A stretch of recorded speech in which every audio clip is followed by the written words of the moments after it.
La société ukrainienne est taraudée par ses propres débats, qui ne sont pas forcément les mêmes que nous en Occident, enfin, sur ce sujet-là. C'est le sujet quand même de la fête. De la fête dans un pays en guerre. Il y avait bien des bals clandestins, alors que la France était occupée par les Allemands. Voilà, il y a des gendarmes mettaient des amendes, il y avait des arrestations entre 40 et 45. Mais malgré la guerre, on le voit, en Ukraine, la vie reprend. Et alors que le monde entier donne des armes et de l'argent, il y a des Ukrainiens qui se marrent bien. Il y a eu un article, je crois, dans Le Monde qui reprend tout cela. Oui. Et nous avons des images assez incroyables qui sont venues de fêtes, de fiestas, de fêtes, d'Odessa, de Kiev. On va montrer les images d'ailleurs.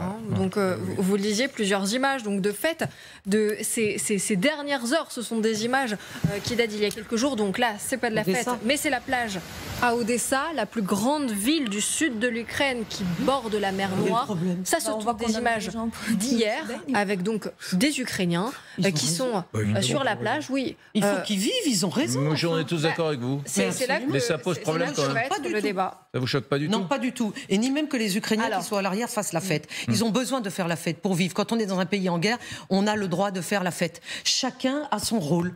Le militaire est sur le front, il est à l'avant et ensuite il rentre à l'arrière, il fera la fête aussi. Et ceux qui sont à l'arrière aident ceux qui sont à l'avant. Et heureusement qu'ils font la fête parce que ça leur permet de continuer à vivre et à espérer et à survivre à cette guerre que personne ne peut comprendre dans ses tripes tant qu'il ne l'a pas vécu. C'est très difficile, effectivement. C'est très difficile. Là, alors, il y a les plages. Les images de fête, on les montre. Il y a les plages, voilà. Il y a les plages, il y a des boîtes de nuit également, des clubs la nuit où on danse sur les tables.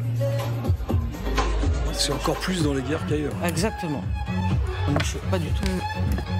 Il y a encore plus de vie. Qu'est-ce que vous dites? Je dis que dans la guerre, il y a encore plus de fêtes et il y a encore plus de vie. Oui, parce que... D'ailleurs, qu'est-ce qui nous dit que, ça ce sont des jeunes femmes, mais qu'est-ce qui nous dit que parmi les hommes ou les jeunes hommes qui sont là, il n'y a pas des combattants? Et même dans les femmes, parce qu'il y a 40 000 femmes dans l'armée ukrainienne. Même dans les femmes, oui. Mais qui dit que c'est choquant? Justement, certains soldats ukrainiens, on voudrait vous montrer un journal, parce que c'est pas anodin, si vous montre ces images, c'est justement pour mettre en perspective... Il y a un vrai débat là-bas. L'un des articles paru dans Le Monde, c'est le journaliste Rémi Ourdan qui dépeint, ce sont ses mots, une société ukrainienne à deux vitesses. En fait, il rapporte le constat du philosophe ukrainien Volodymyr Yormolenko qui affirme qu'un abîme s'est creusé entre les Ukrainiens qui se battent sur le front et les Ukrainiens qui sont restés en ville et certains qui font la fête et qui retrouvent un petit peu la vie normale.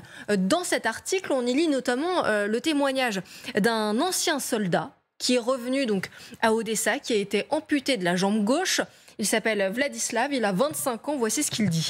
Avant, on sentait encore souffler l'esprit de la nation. Aujourd'hui, c'est fini. Les gens ont oublié qu'il y avait des combats. Et même si le gouvernement ne s'intéresse pas à nous, je reçois l'équivalent de 20 € par mois. C'est une honte ce qui se passe. Est-ce qu'on peut comprendre quand même, Ludmila? Alors, il y a deux choses en ça. Parce que c'est deux choses différentes. Oui, il y a deux choses différentes. C'est une chose de juste se permettre d'aller se baigner, prendre des vacances comme des gens normaux, vivant dans un pays plus ou moins normal. Mais c'est autre chose quand vous avez des soldats qui reviennent du front et qui sont, si vous voulez, affronter cette réalité de civils, qui n'est pas du tout leur réalité. Effectivement, ça peut faire choc. Il y a aussi la question de relève, la question du fait que, comme c'était marqué dans vos reportages du début de l'émission, qu'il y a des soldats qui sont là depuis 1 an et demi, 2 ans. Il n'y avait pas le vrai relève. Alors, qui n'ont pas eu de relève. Qui ont eu 2 semaines de perm en 1 an. Qui ont eu 2 semaines de permission en 1 an. Oui. Voilà, ça c'est important de comprendre. Et dans quel état le soldat, par exemple, qui est blessé, qui n'a pas eu de vrai repos et qui a, par exemple, qui a perdu une jambe ou qui rentre dans la vie, qui d'ailleurs, elle est choquante. Et deuxième chose, sur, par exemple, les 20 € qu'il a mentionné, d'où, oui, il y avait des problèmes avec le ministère de la Défense, il y avait des problèmes avec les allocations, comment elles étaient payées, et pas que les allocations, mais aussi toutes les commissions qui valident votre invalidité ou votre handicap. Alors, qu'est-ce qui s'est passé ? très concrètement, président Zelensky, il a limogé Reznikov, il y a une autre ministre, Umerov, qui est en place. Un ministre de la Défense. Ministre de la Défense qui est en place. Il a changé tout de suite trois vice-ministres. Et qu'est-ce que ces vice-ministres ont comme portefeuille?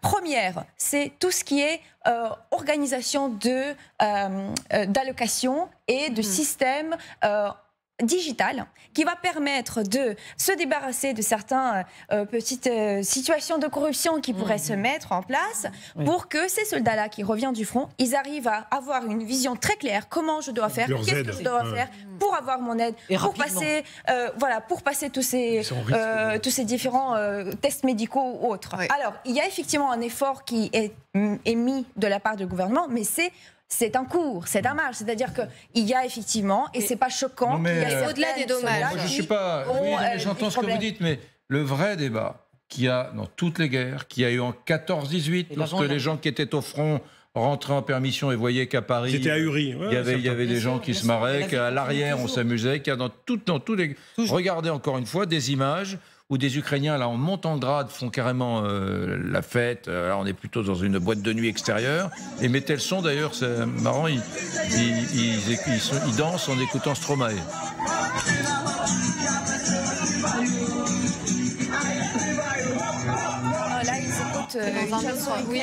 C'est dans un autre extrait, vous avez raison, ils écoutent. C'était juste avant Stromae. J'ai été trahi par la régie. Vous savez, ça a toujours existé. Je vous rappelle, je vous invite à lire. Non, mais est-ce que Jacques Chancel à Saïgon, d'Indochine et du Vietnam. Je vous invite à vous rappeler. D'autres. Non, mais attendez, je vais vous donner un exemple. Sacré paquet. Non, en fait, la vraie question. Après, évidemment. Seconde Guerre mondiale, il y a Paris qui est plutôt le gai Paris, ok, mais il y a des villes occupées, je pense par exemple à Varsovie, en Pologne, ou alors c'est une ville sinistre sous l'occupation, il ne se passe rien, il y a très peu de restaurants, il n'y a pas de bar, il n'y a rien. Et quand un type avait envie d'ouvrir, pendant l'occupation allemande à Varsovie, un bistrot ou n'importe quoi, il y avait tout de suite la résistance qui passait, qui lui disait « demain ce sera fermé définitivement, sinon on te tue ». Il n'est pas acceptable qu'on ouvre des lieux de fête à Varsovie pendant l'occupation allemande et le type était exécuté. C'est que chacun, avec sa psychologie, considère qu'il est bien qu'on s'amuse ou pas bien qu'on s'amuse lorsque des soldats tombent. Ça, tu peux rien, c'est la psychologie de chacun. Après, ça dépend de chacun. Il y a les pisse-froids, des pas pisse-froids. Ça, on n'y pourra rien. Donc, en fait, on n'a rien à en dire. Pisse-froid, mais on n'a rien à en dire. Honnêtement, ça dépend de chacun. En revanche, le véritable sujet qui se pose aujourd'hui, ce que traite Rémi Ourdan dans son papier, c'est pas de savoir si les gens font la fête, parce que les gens fassent la fête, c'est pas vraiment en soi un sujet.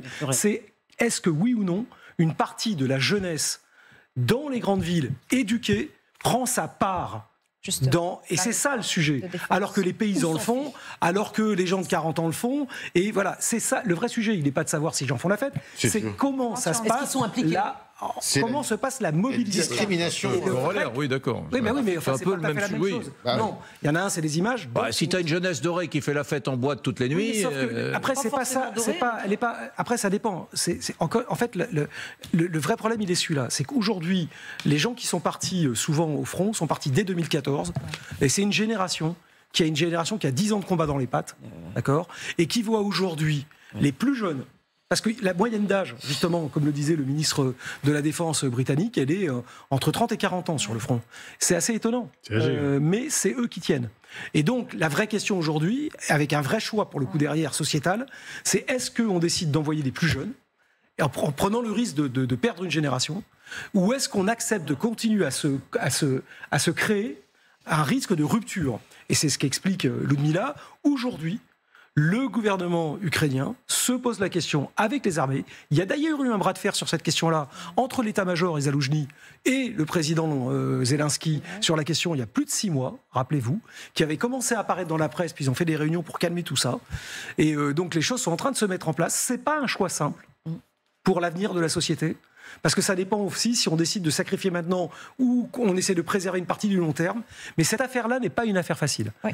Et d'autant qu'en face, les Russes, pardon, puis je finis après je te laisse, les Russes n'ont pas tout à fait ce problème parce qu'ils ont le même problème à Saint-Pétersbourg et Moscou. Je remarquais qu'il n'y en a aucun, soit ils sont barrés à l'être. Mais c'est assumé, hein, c'est assumé chez les Russes. Mais c'est assumé chez les Ukrainiens. Ils sont protégés.